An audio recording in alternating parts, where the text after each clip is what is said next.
expand even more. I can see that from the very beginning, he was in and out with prospective investors, I'm sure prospective landlord partners. A few co-working spaces in Manhattan was nice, sure, but Adam was ready to go even bigger. And for that, he needed to convince investors to give him a lot more money.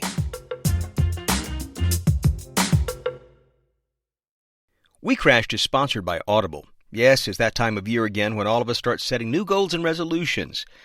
They're easy to make, a little harder to stick to, right? Well, at Audible, they believe that listening can motivate, inspire, inform, and help you be successful in 2020 and beyond. Whether we're talking about getting physically fit, financially fit, maybe being a better parent, leader, or person. You know, it's all on Audible. Like New York Times bestseller Atomic Habits by James Clear. This is a remarkable book that gives you practical strategies to teach you how exactly to form good habits, break bad ones, and master the little things, the tiny behaviors that can lead to life-changing results. I think my favorite thing about Audible, though, is that you can listen on any device, anytime, anywhere, at home, at the gym, on your commute, just on the go, right? You'll also enjoy easy exchanges for any audiobook you don't love, and an audiobook library that you keep forever, even if you cancel. Start listening with a 30-day Audible trial. Choose one audiobook and 2 Audible originals absolutely free. Visit audible.com/crashed or text CRASHED to 500-500.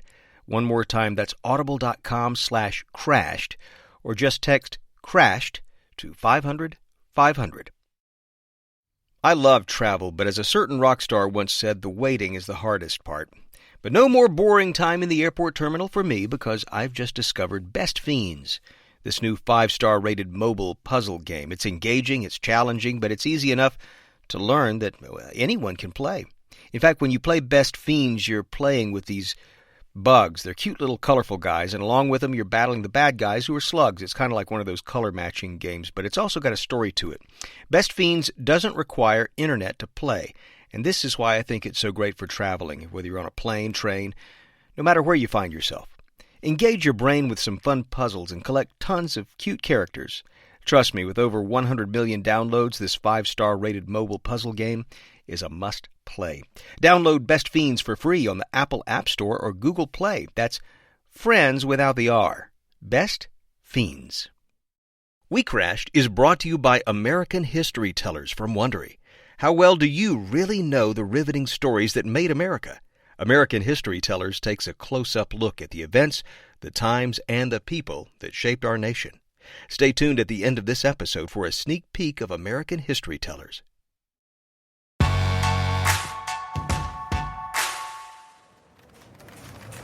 In the spring of 2012, Adam Newman was giving maybe his most important tour yet of WeWork. Bruce Dunleavy, a thin, balding guy in his mid-50s, was a partner at one of the big Silicon Valley investment firms, and Bruce's company had backed tech giants like eBay, Twitter, and Uber. When a friend first told him and his colleagues about WeWork, they didn't think much of it. We generally all said, yeah, that doesn't sound very interesting because it's just a real estate business and we don't know anything about real estate. But after a few positive phone calls with Adam, Bruce decided he had to meet him in person. I talked to him on the phone. I said, come on out to California. He said, no, you come to me. Bruce admired the chutzpah. Most startup entrepreneurs looking for funding would have jumped on the next plane. But Adam firmly believed people had to experience WeWork for themselves to understand it. Now here Bruce was in New York to see for himself what Adam and his co-founders had built. We met at the unit across from the Empire State Building. I went up to the 8th floor and I met Adam, and we walked around the 8th floor and walked around the 9th floor and talked about the business. We left there and walked down to the next unit and then walked to the meatpacking and then walked to the Barrack Street Building. So we did a lot of walking and a lot of talking. Bruce spent the whole day with Adam. What he saw was a company catering to the habits of a new workforce, one that wanted flexibility and community. WeWork wasn't shared office space. It was a real-life social network. The economics of the business looked good, and he was impressed with Adam. I liked him immediately. Adam's just a charming, charismatic person who is very persuasive to a lot of people. Bruce was in. But as they started to negotiate the size of the investment, Bruce believed Adam was valuing WeWork too high. You only have 3 buildings, Bruce told him. Adam, as usual, didn't miss a beat. "What do you mean? I have hundreds of buildings. They're just not built yet." They closed the deal, along with several other major investors, and Bruce took a seat on the board. Suddenly, WeWork had millions of new investment. Within a year, its valuation was north of $300 million. And for the first time, they had some serious cash to burn. Adam knew just what to do. Party. Thank you. Adam walked onto the outdoor stage and took the mic. A full band stood behind him, a drunken crowd of WeWork employees in front. This was summer camp, WeWork's weekend-long party in upstate New York. White marquee tents flanked the stage, which was lit up by red lights. Adam's hair was in a ponytail, a red Kabbalah string bracelet around his wrist. I am so happy to have all of you here tonight. Who was here last year? Raise your hand if you were last year. The crowd went nuts, jumping up and down, while behind Adam, the band sipped from their water bottles, looking unimpressed. One musician politely clapped his hand against his trumpet. Summer camp would become a WeWork tradition. It was a chance for employees to act like big kids, kayaking, face painting, pie eating contests, and drinking. Lots and lots of drinking. As usual, Adam's speech went heavy on the spiritual stuff. Thank you for being part of something that actually has a meaning. And what puts us together, all of us here, is every one of us is here because it has a meaning, because we want to do something that actually makes the world a better place, and we want to make money doing it. Adam threw his hands up in a shrug, and the crowd went wild. Adam Newman, they want one more day! Summer camp was over, but the party kept going. In February 2014, Adam closed WeWork's biggest deal yet. High-profile investors, including billionaire real estate mogul Mort Zuckerman and J.P. Morgan, poured another $150 million into the company. WeWork was now officially a unicorn, the magic term that meant it was valued at more than $1 billion.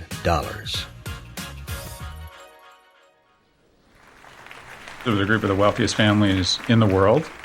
It was March 2014, and Scott Galloway was sitting in front of an audience in Miami. I was in a suit out of respect for the organization, and he was in jeans and a blazer and a T-shirt. Scott Galloway was a respected business school professor at NYU, and he was here to interview Adam. This was J.P. Morgan's Alternative Investment Summit. In the crowd, hundreds of the bank's biggest clients. Simply put, he's dreaming. Scott had never met the WeWork CEO before. He's a very handsome guy. He's got a great accent. He's very charismatic. I mean, you want to believe this story. It was sort of this cross between, at least aesthetically, between Jesus Christ and Nacho, the famous polo player. Right away, Scott could tell this guy was a character. One of the things I remember is halfway through our interview, he took off one of his shoes and was just kind of like letting it all hang out. In front of this crowd of very serious investors, Scott was not there just to ask softball questions. So he asked Adam about potential competition.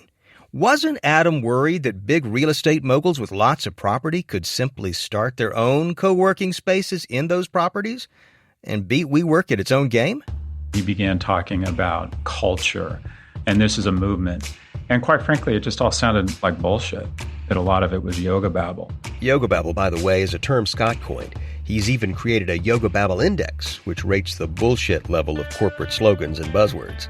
And it's good yoga babble. It's yoga babble dressed in a really good-looking bow and great wrapping. But it was a lot of talk about movement and culture and spiritual awakening and empowerment and, raising, if you will, our collective consciousness. That was a line that he used. Scott wasn't convinced. Still, he was impressed. I said, dude, I have no idea about this concept, but in my next life, I'm coming back as you. And the whole audience erupted into laughter because they looked at this guy and you thought, who doesn't want to be a 30-something-year-old male living in Manhattan, deploying billions of dollars and creating a company worth tens of billions of dollars? With his rock star looks and growing success, Adam was living a lot of people's fantasy, including a lot of people in that audience. This was tapping into a community of entrepreneurs, tapping into kind of the new economy, disrupting one of the largest asset classes in the world. What could go wrong? coming up on this season of WeCrashed. I'm always suspicious of people who are charming because my dad liked to remind me that Ted Bundy was charming. I genuinely believe he thought he was building something great. I think Elizabeth Holmes thought she was building something great. I say we, you say what? We what? Who does this? Do all the people at Deloitte go, Deloitte, right? Or Goldman Sachs. Nobody does that. Nobody does that. It's weird. It's just so weird. You're not elevating anyone's consciousness, buddy. You're running a fucking desk.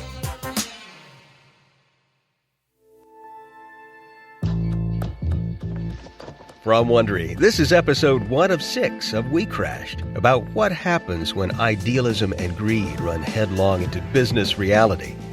You can subscribe to WeCrashed on Apple Podcasts, Spotify, or wherever you listen to podcasts. If you want to hear more great business stories, you can subscribe to another Wondery podcast I host called Business Wars, which takes you inside some of the biggest rivalries in business.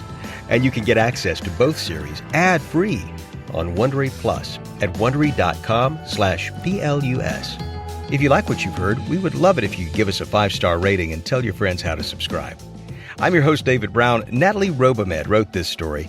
Heather Schrering reported this story. Sound design by Jake Gorski.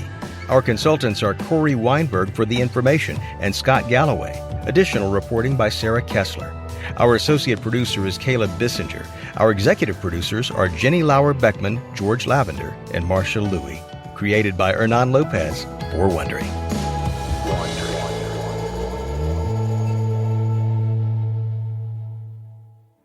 The words you speak, the ideas you share, the values you admire, the freedoms you defend. Every part of your life can be traced to our history. But how well do you know the real story? On American History Tellers, we'll take you to the events, the times, and the people that shaped America and Americans, our values, our fights, and our dreams. We'll put you in the shoes of everyday citizens living through the Cold War, the American Revolution, Prohibition, or the Gold Rush. And we'll show you how our history affected them, their families, and affects you. I'm Lindsey Graham, and in case you're wondering, no, not that Lindsey Graham. Instead, I'm what you would call a history buff. And for our show, I'm teaming up with PhD historians to bring you a new take on history telling. For instance, in our first episode about the Cold War, you'll experience what it'd be like to get a visit from the FBI. Hello, sir. My name's Agent Wilson.